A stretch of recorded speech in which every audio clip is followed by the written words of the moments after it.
The Wonderful Wizard of Oz, Chapter 4, The Road Through the Forest.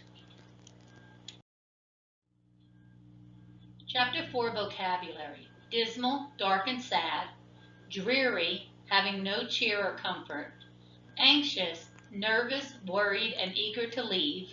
Stake is a sharp stick. Here's the word brook again. We've had that before. Small stream of water or creek. Odd is very unusual. Obliged is a review word. Grateful, saying thanks to someone. A cottage, a very small house. Tedious, boring, and tiring. That's also a review vocabulary word. And desert or dessert. Okay? It can be pronounced either way. Remember, those are homographs. To desert is to leave without permission or saying goodbye, or desert is a very dry and sandy place. Now, of course, in the book Wizard of Oz, we're using the word desert to describe a very dry and sandy place. Remember what's happened so far. Dorothy was traveling to the land of Oz because she wants to go back to Kansas to her Aunt Em and Uncle Henry. She was traveling and she came across a field of corn where the scarecrow was stuck on a pole, so she rescued him. So now the people who are journeying to Oz are, of course, Dorothy, the scarecrow, and of course the little dog Toto. After a few hours, the road began to be rough and the walking grew so difficult that the scarecrow often stumbled over the yellow brick, which were here very uneven. Sometimes, indeed, they were broken or missing altogether, leaving holes that Toto jumped across and Dorothy walked around. As for the scarecrow, having no brains, he walked straight ahead, and so stepped into the holes and fell at full length on the hard bricks. It never hurt him, however, and Dorothy would pick him up and set him upon his feet again, while he joined her in laughing merrily at his own mishap. The farms were not nearly so well cared for here as they were farther back. There were fewer houses and fewer fruit trees, and the farther they went, the more dismal and lonesome the country became.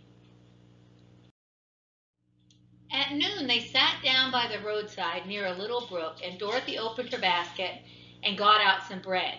She offered a piece to the scarecrow, but he refused.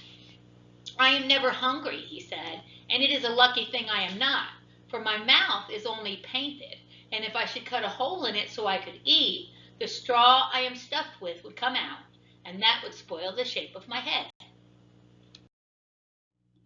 Dorothy saw at once that this was true, so she only nodded and went on eating her bread. "Tell me something about yourself and the country you came from," said the scarecrow after she had finished her dinner. So she told him all about Kansas, and how gray everything was there, and how the cyclone had carried her to this queer land of Oz. The scarecrow listened carefully and said, "I cannot understand why you should wish to leave this beautiful country and go back to the dry, gray place you call Kansas." "That is because you have no brains," answered the girl. "No matter how dreary and gray our homes are, we people of flesh and blood would rather live there than in any other country, be it ever so beautiful. There is no place like home."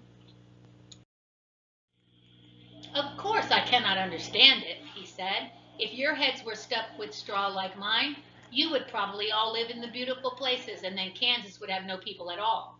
It is fortunate for Kansas that you have brains." "Won't you tell me a story while we are resting?" asked Dorothy. The scarecrow looked at her reproachfully and answered, "My life has been so short that I really know nothing whatever. I was only made day before yesterday. What happened in the world before that time is all unknown to me." Luckily, when the farmer made my head, one of the first things he did was to paint my ears so that I heard what was going on. There was another munchkin with him, and the first thing I heard was the farmer saying, "How do you like those ears?" "They aren't straight," answered the other munchkin. "Never mind," said the farmer, "they are ears just the same," which was true enough. "Now I'll make the eyes," said the farmer. So he painted my right eye, and as soon as it was finished I found myself looking at him and at everything around me with a great deal of curiosity, for this was my first glimpse of the world. "That's a rather pretty eye," remarked the munchkin who was watching the farmer. Blue paint is just the color for eyes. I think I'll make the other a little bigger, said the farmer, and when the second eye was done, I could see much better than before. Then he made my nose and my mouth, but I did not speak, because at that time I didn't know what a mouth was for.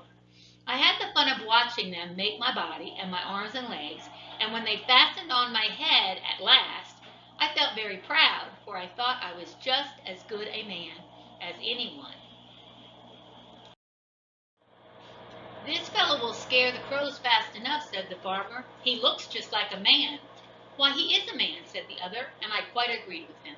The farmer carried me under his arm to the cornfield and set me up on a tall stake where you found me. He and his friend soon after walked away and left me alone. I did not like to be deserted this way, so I tried to walk after them, but my feet would not touch the ground, and I was forced to stay on that pole. It was a lonely life to lead, for I had nothing to think of, having been made such a little while before. Many crows and other birds flew into the cornfield, but as soon as they saw me, they flew away again, thinking I was a munchkin, and this pleased me and made me feel that I was quite an important person. By and by an old crow flew near me, and after looking at me carefully, he perched upon my shoulder and said, I wonder if that farmer thought to fool me in this clumsy manner. Any crow of sense could see that you are only stuffed with straw. Then he hopped down at my feet and ate all the corn he wanted. The other birds, seeing he was not harmed by me, came to eat the corn too. So in a short time there was a great flock of them about me. I felt sad at this, for it showed I was not such a good scarecrow after all.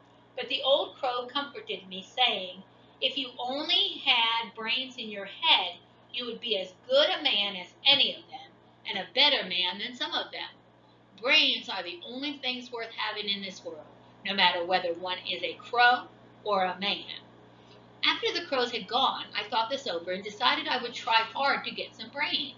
By good luck, you came along and pulled me off the stake, and from what you say, I am sure the great Oz will give me brains as soon as we get to the Emerald City. I hope so, said Dorothy earnestly, since you seem anxious to have them. Oh, yes, I am anxious, answered the Scarecrow. It is such an uncomfortable feeling to know one is a fool. Well, said the girl, let us go, and she handed the basket to the Scarecrow. There were no fences at all by the roadside now, and the land was rough and untilled. Towards evening they came to a great forest where the trees grew so big and close together that their branches met over the road of yellow brick. It was almost dark under the trees, for the branches shut out the daylight, but the travelers did not stop and went on into the forest. If this road goes in, it must come out, said the Scarecrow, and as the Emerald City is at the other end of the road, we must go wherever it leads us. Anyone would know that, said Dorothy. Certainly, that is why I know it, answered the Scarecrow. If it required brains to figure it out, I never should have said it. After an hour or so, the light faded away, and they found themselves stumbling along in the darkness. Dorothy could not see at all, but Toto could, for some dogs see very well in the dark, and the Scarecrow declared he could see as well at night as by day, so she took hold of his arm and managed to get along fairly well. If you see any house, or any place where we can pass the night, she said, you must tell me, for it is very uncomfortable walking in the dark. Soon after the Scarecrow stopped. I see a little cottage at the right of us, he said, built of logs and branches. Shall we go there? Yes, indeed, answered the child. I am all tired out. So the Scarecrow led her through the trees until they reached the cottage, and Dorothy entered and found a bed of dried leaves in one corner. She lay down at once, and with Toto beside her, soon fell into a sound sleep. The Scarecrow, who was never tired, stood up in another corner and waited patiently until morning came. End of chapter 4.